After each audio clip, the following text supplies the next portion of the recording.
My Lecture, My Husband, episode 17 by Gitlisius. Tanpa pikir panjang, gue segera mengambil tas gue dan keluar dari apartemen gue untuk kembali ke apartemen Joanna. Gue gak mempedulikan penampilan gue yang terlihat mengenaskan sekarang. Rasa bersalah gue jauh lebih besar dari itu saat ini.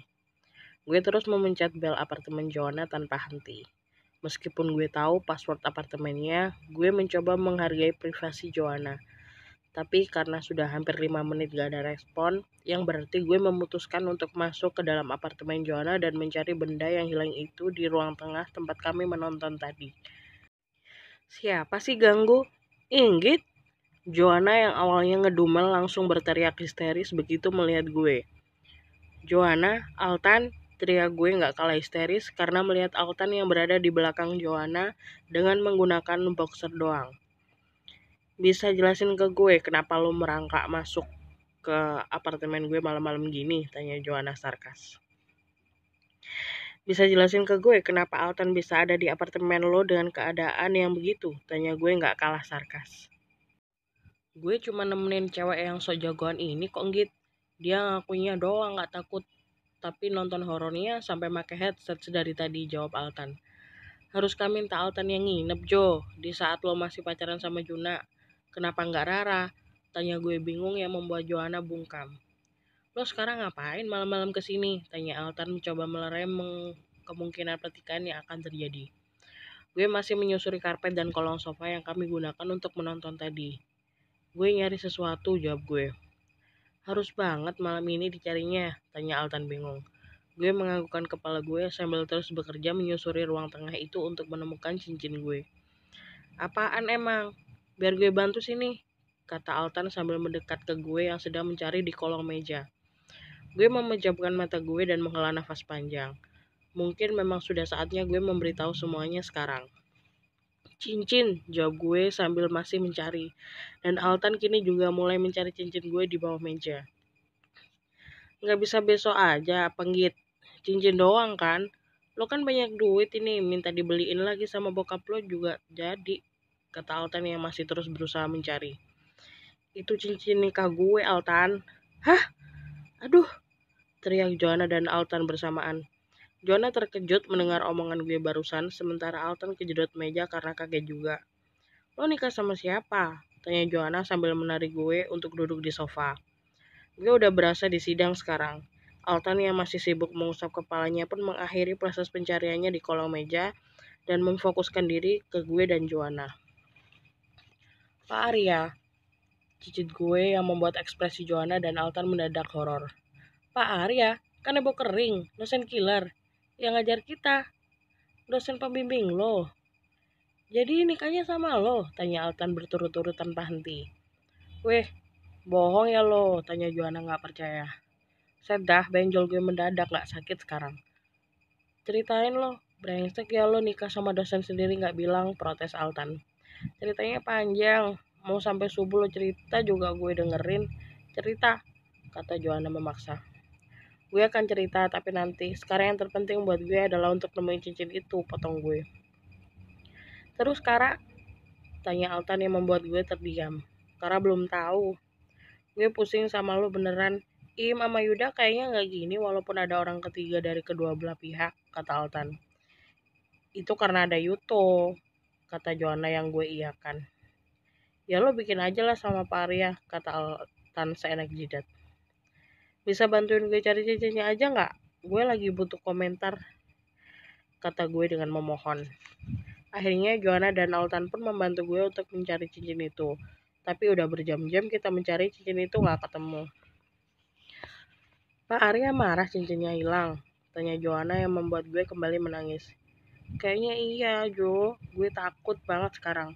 Kalau beneran hilang gimana? Tadi lo balik bareng Kara kan? Udah tanya dia belum? Tanya Altan. Mendengar omongan Altan membuat gue segera mengambil tas dan keluar dari apartemennya. Lo mau kemana tengah malam gini? Tunggu gue pakai celana sama baju dulu. Ketahuan laki lo gue bisa dapetin nanti, teriak Altan. Lo temenin Joanna aja, balas gue berteriak. Weh, Git, laki bini sama aja batunya, umpat Altan sambil beranjak ke dalam kamar dan mengambil baju dan celananya. Kebetulan ada taksi yang baru saja menurunkan penumpang di lobi apartemen Joanna, sehingga gue langsung masuk ke dalam taksi itu dan mengucapkan alamat Kara yang gue hafal di luar kepala. Gue sampai di depan rumah Kara dan membayar taksi yang gue tumpangi. Cuaca mulai gerimis di saat gue membangunkan satpam rumah Kara yang kaget lihat gue datang di tengah malam begini. "Non, ngapain malam-malam kesini?" tanya satpam itu. "Saya perlu ketemu Kara." Satpam itu pun membuka pagar besar rumah Kara saat hujan mulai mengguyur semakin deras. "Non, ini dipakai payungnya," kata satpam itu begitu pintu gerbang sudah terbuka. Gue udah terlanjur basah dan payung ini gak membantu banyak, tapi gue menghargai bapak itu sehingga payungnya gue pakai. Gue sempat disuruh masuk ke dalam rumah Kara, namun gue menolak. Gue lebih memilih menunggu Kara di luar karena bagaimanapun seorang perempuan gak baik pergi ke rumah laki-laki di saat gak ada orang lain di rumah itu. Makanya gue lebih memilih menunggu di luar. Wajah Kara terlihat luar biasa khawatir begitu lihat gue yang kuyup berada di depan rumahnya. "Kara, kamu ngapain malam-malam kesini?" tanya Kara bingung.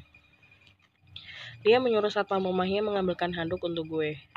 "Ayo masuk," ajak Kara yang gue tolak. Gue gak mau bikin kecewa suami gue lebih jauh lagi. Kara segera memakaikan gue handuk dan mengeringkan kepala gue yang basah karena terkena air hujan.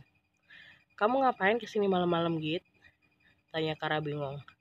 "Aku mencari sesuatu, Kara. Mungkin kamu lihat atau nemuin benda yang aku cari," kata gue yang membuat pergerakan Kara untuk mengeringkan rambut gue terhenti. "Apa benda itu sangat penting sampai kamu keluar di tengah malam dan hujan-hujanan seperti ini?" tanya Kara. "Apakah cincin pernikahan gue penting?" tanya gue sama diri gue sendiri. "Sangat, Kara. Benda itu sangat penting untuk aku." "Apa ini benda yang kamu cari?" tanya Kara sambil mengeluarkan cincin pernikahan gue dari dalam kantung celana yang digunakannya. Gue menganggukkan kepala gue dan terisak pelan saat Kara memberikan cincin itu dan memasangkannya di jari manis gue, tempat di mana seharusnya benda itu berada. "Ini cincin pernikahan kan?" tanya Kara. Gue bisa mendengar kesedihan yang tersirat di dalam suaranya yang membuat isak tangis gue menjadi lebih kencang. "Kara," mata gue udah buram karena air mata yang menggenang. Mengucapkan namanya aja gue ngerasa bersalah banget sekarang. "Kamu udah tahu semuanya?" tanya gue dengan ragu. Kara menganggukkan kepalanya dengan senyuman miris yang membuat hati gue berdenyut nyeri. "Maaf," cicit gue pelan. Gak ada kata lain yang bisa mewakili saat ini selain permintaan maaf. Gue yakin kata maaf dari gue pun gak akan menghapus rasa sakit yang Kara rasakan sekarang. Jadi mungkin ini yang membuat Kara selalu mengalihkan topik saat gue ingin mengakui semuanya. Itu karena dia udah tahu. Air mata gue gak bisa berhenti ngalir sekarang. "Sejak kapan?" tanya gue ke Kara. "Sejak aku lihat kamu dan Pak Arya datang ke pernikahan sepupu aku," jawab Kara yang membuat hati gue terasa mencelos. "Aku lihat semuanya saat kalian pulang bareng, mobil kalian mogok, bahkan di saat Pak Arya yang menggendong kamu. Aku udah ngerasa ada yang aneh sejak lama. Panggilan sayang kamu yang berubah semenjak kamu pulang liburan, susahnya kamu untuk dihubungi, kamu yang gak pernah mau aku antar pulang lagi, kamu yang sering hilang jam istirahat dan pergi ke ruang dosen. Perasaan seorang laki-laki akan orang yang disayanginya itu pekang gitu. Semua terlihat dengan jelas dan dia juga udah tahu, tapi kenapa Kara gak marah atau nanya tentang semua ini ke gue?" umpat gue dalam hati. "Terus kenapa? Kenapa? Kamu gak mutusin atau ngelepasin aku?" tanya gue lirih. "Aku gak bisa ngelepasin orang yang benar-benar aku sayang gitu aja," jawab Kara yang membuat air mata gue semakin mengalir dengan deras. "Kara, kenapa takdir begitu gak adil? Kenapa yang dijodohin sama kamu harus dia, bukannya aku? Dari semua orang yang dijodohin, kenapa harus kamu?" tanya Kara dengan mata berkaca-kaca yang membuat hati gue semakin perih. "Kita akhirin semuanya, Kara," kata gue dengan bergetar. "Hubungan gue selama 2 tahun terakhir berakhir gini. Aku gak mau ngelepas kamu," jawab Kara yang membuat gue semakin pusing. "Kara, please, jangan membuat aku semakin ngerasa berdosa sama kamu," kata gue dengan memohon. "Masihkah ada harapan untuk aku bisa bareng sama kamu, Git? Aku udah nikah, Kara, tolong ngertiin aku. Jangan membuat semua ini semakin sulit buat kamu maupun aku. Kamu masih sayang aku kan? Tanya Kara yang membuat gue terdiam. Sejujurnya gue masih sayang sama Kara. Tapi Pak Arya adalah suami sah gue. Diam tandanya iya bukan? Tanya Kara lagi. Perhatian kami teralihkan saat ada 2 mobil masuk ke pekarangan rumah Kara. Gue mengenal dengan jelas pemilik mobil itu. Mobil itu milik Altan dan juga suami gue, Pak Arya. Gue bisa lihat Altan keluar dari mobilnya bersama Yuda dan Joanna yang menatap gue dan Kara dengan horor. Dan Pak Arya keluar dari dalam mobil dengan wajah datarnya. Suasana terasa begitu kaku dan juga canggung sampai Pak Arya beranjak menghampiri gue dan menyingkirkan handuk yang Kara sampirkan di bahu gue. Pak Arya memberikan handuk itu kepada Kara dan mengucapkan terima kasih dengan formal, sementara Altan, Joanna, dan Yuda terlihat luar biasa cemas saat ini. Pulang, sudah malam, kata Pak Arya masih dengan nada dinginnya yang membuat gue takut. Gue masih terdiam sampai Pak Arya menggenggam tangan gue dan menarik gue pergi menjauh. Cincin dia jatuh di mobil saya, kata Kara tiba-tiba yang membuat Pak Arya menghentikan langkahnya. Hal itu membuat gue dan juga teman-teman gue yang berada di sana menahan nafas. Pak Arya menolehkan wajahnya ke arah Kara, yang membuat gue berdoa dalam hati semoga gak ada kejadian yang lebih jauh seperti baku hantam dan juga lain-lainnya. Itu bukan salah dia karena dia terburu-buru untuk sampai apartemennya. Jelas Kara ke Pak Arya membuat air mata gue mengalir lagi. Kara bahkan membela gue di depan suami gue sendiri, di saat dia tahu bahwa gue udah menikah dan gak jujur sama dia selama ini. Terima kasih untuk informasinya, tapi ini sudah malam dan istri saya butuh istirahat, kata Pak Arya seakan menegaskan kembali ke Kara akan status kami sekarang. Mungkin beginilah jika kedua orang diam mencoba berargumen. Kara membela gue dengan caranya sendiri. Begitupun dengan Pak Arya, dia menegaskan status pernikahan kami dengan caranya sendiri. Tidak ada respon lebih jauh dari Kara yang membuat Pak Arya membukakan pintu mobil untuk gue dan memakaikan gue jaket yang sedang ia gunakan. Setelah memastikan gue masuk ke dalam mobil dan memakai safety belt, ia menghampiri teman-teman gue untuk mengucapkan terima kasih. Setelahnya kami pulang dalam keadaan penuh keheningan dan juga canggung. Gue memilih untuk masuk ke dalam kamar dan membersihkan diri gue karena terkena hujan tadi sebelum beranjak tidur. Dan Pak Arya gak masuk ke dalam kamar hingga pagi menjelang. Gue memilih untuk berangkat lebih awal keesokan harinya dan gue lihat Pak Arya masih tertidur di sofa. Gue lebih memilih untuk langsung berangkat tanpa pamit ataupun membangunkannya terlebih dahulu karena gue tahu jadwal dia mengajar siang. Sekarang jam istirahat dan kebetulan semuanya udah berkumpul di kantin. Gue dan Rara menjadi orang paling terakhir datang. Ceritain secara lengkap dan jelas, kata Hanif dengan serius. Gue menghela nafas panjang sebelum menceritakan kalau gue dijodohin secara mendadak oleh kedua orang tua gue. Gue bahkan langsung dilamar waktu itu. Lo kenapa gak cerita sih? Tanya Hanif kesel. Dan membuat lo semua horor kalau gue tahu punya suami macam dia. Tanya gue sarkas yang membuat mereka bungkam. Tunggu dulu. Jangan bilang yang lo sebut om selama ini dia lagi. Tanya Kevin kaget, yang gue jawab dengan anggukan. Muka mereka mendadak menjadi pucat sekarang. Kampret ya lo, nilai gue gimana ini ntar nonton film dewasa di apartemen dosen killer sama bininya, kata Altan sambil menggaruk kepala frustasi. Percayalah, gue lebih frustasi dari lo waktu pertama kali tahu gue akan nikah sama dia, tanya gue dengan lemas. Terus semalam gimana? Tanya Rara penasaran. Nah iya, kenapa lagi gue bisa datang sama lo, Yud? Sama lo juga, Altan, tanya gue. Beruntung Jonas sedang tidak ada di sini sehingga skandal tentang Altan dan Jonas semalam tidak ketahuan. Semalam gue tiba-tiba dapat telepon dari Pak Arya, kata Iim. Ngapain? Tanya gue bingung. Dia nelpon gue nyariin lo kemana soalnya lo gak ada di apartemen kalian, jawab Iim. Dia gak nelpon lo apa gitu? Tanya Kelvin. Baterainya habis, jawab Joanna. Terus? Tanya gue ke Iim. Pak Arya ngedapetin nomor gue setelah ngehubungin beberapa mahasiswanya malam-malam gitu. Kayaknya dia kalut banget lo ngilang, kata Iim. Begitu gue bilang kemungkinan lo ada di apartemen Joanna, Pak Arya minta gue sama Yuda ikut nyusul lo.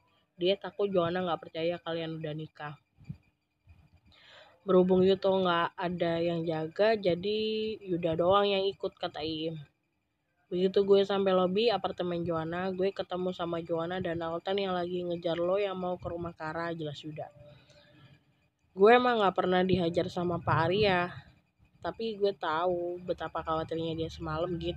Gue bayangin istri gue keluyuran sendiri malam-malam aja nggak tega, kata Yuda. Permasalahannya apa sih sampai lo berani-beraninya keluar tengah malam begitu? Tanya Kelvin. Cincin nikah gue hilang dan gue berusaha mencari-cari, kata gue. Pak Arya minta lo cari saat itu juga emang? Enggak kan, tanya Rara. Gue ngerasa bersalah banget, di pikiran gue gak ada hal lain yang bisa gue lakuin selain mencari cincin itu malam itu juga. Terus semalam gimana? Gue ngeri banget liatnya.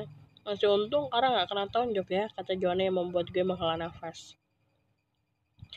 Dia tidur di luar semalam, Jo. Mungkin dia marah banget sama gue, kata gue dengan miris. Bisa juga dia nyesel udah marah sama lo sampai ngebuat lo keluar tengah malam gitu. Kita gak akan tahu isi pikiran orang kan, kecuali orang itu bilang, kata Yuda. Gue gak tahu gue ini sebenarnya dia anggap atau enggak. Gue masih ragu sama semua tentang dia. Di satu sisi ada orang yang lo sayang dan sayang banget sama lo. Di sisi lain ada orang yang emang bener-bener berhak atas lo, tapi dia masih gak jelas, kata gue jujur. Pertanyaan gue sekarang adalah, lo ada rasa gak sama Pak Arya? Tanya Kelvin spontan.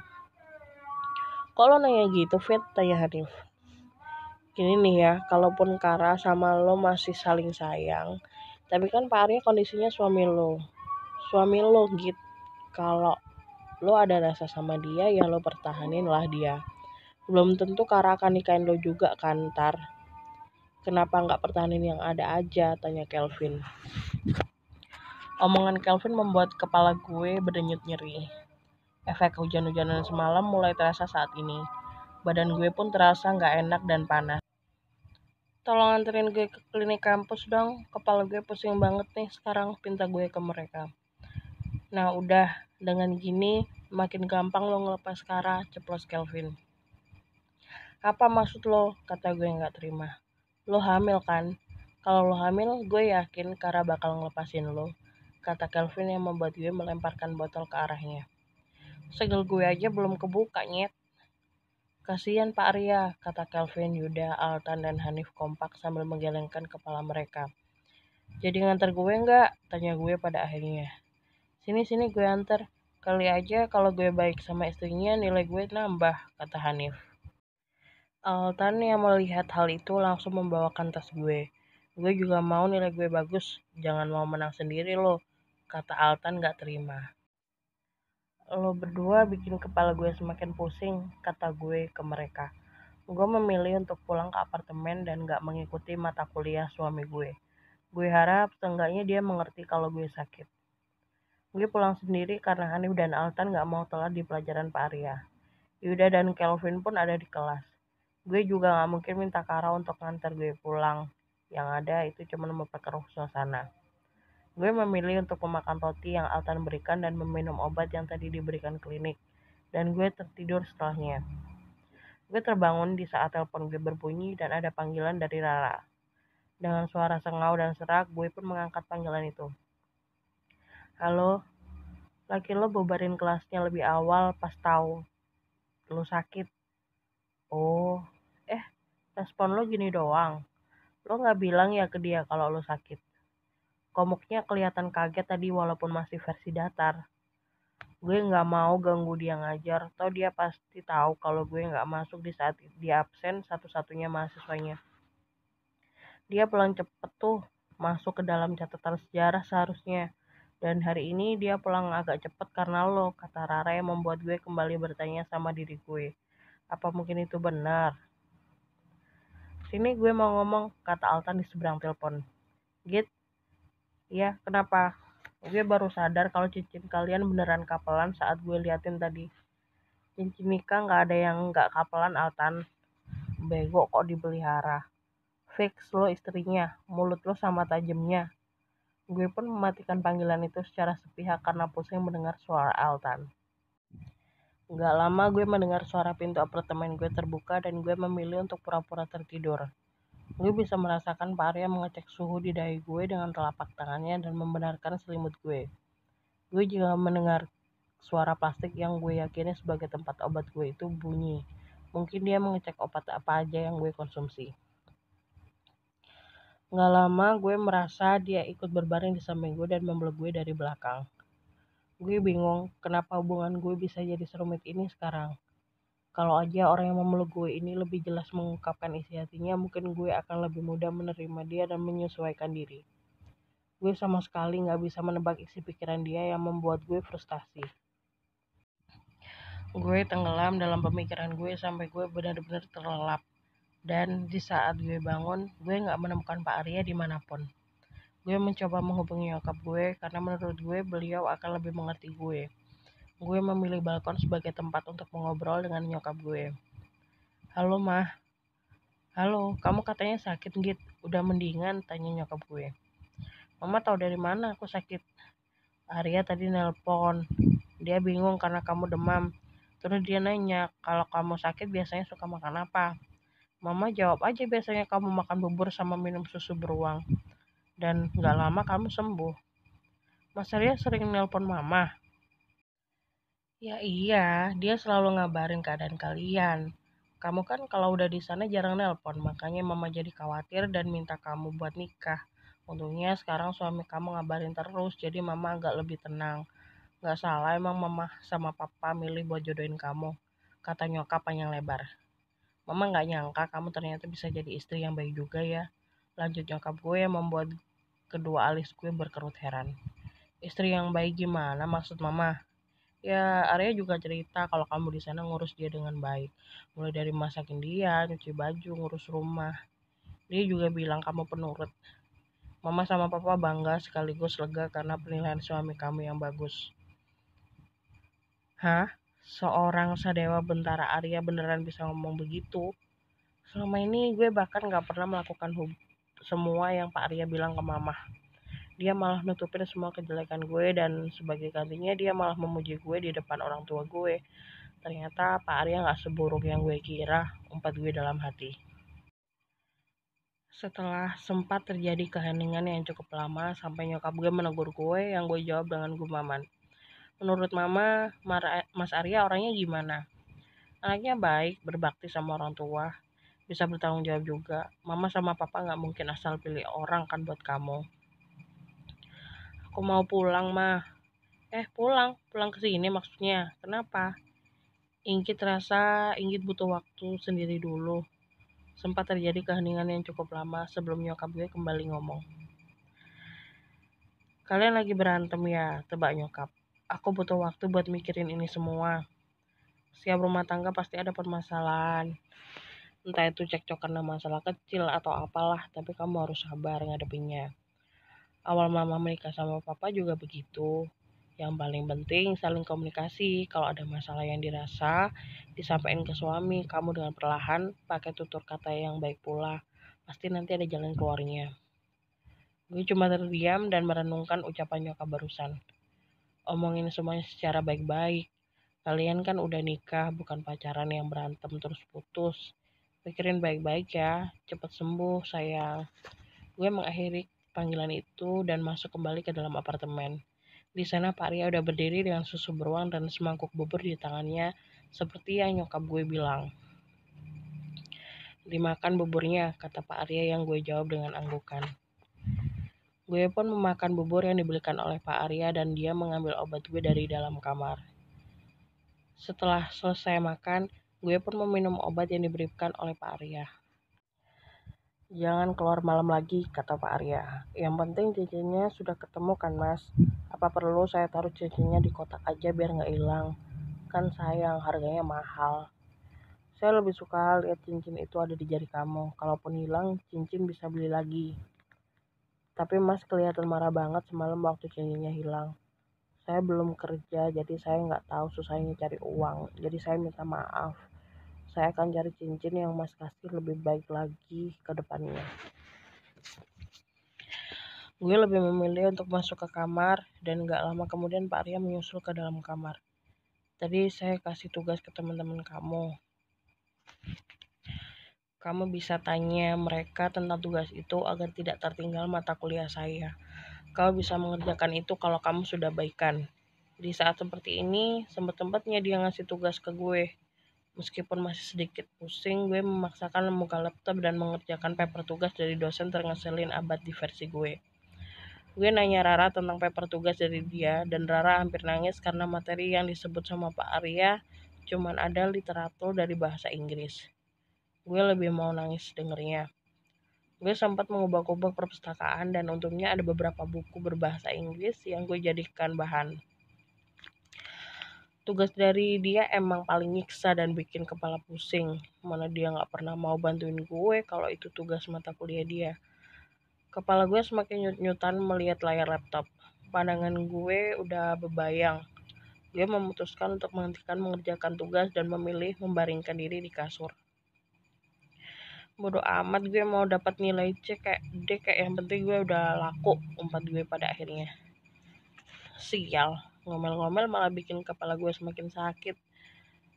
Gue pun menarik rambut gue dengan kuat agar terasa sakitnya sedikit hilang. Mungkin karena Pak Arya mendengar umpatan gue tadi, dia masuk ke dalam kamar dan segera melepaskan tangan gue yang sedang menarik rambut gue kuat-kuat. Kamu kenapa? Tanya Pak Arya bingung.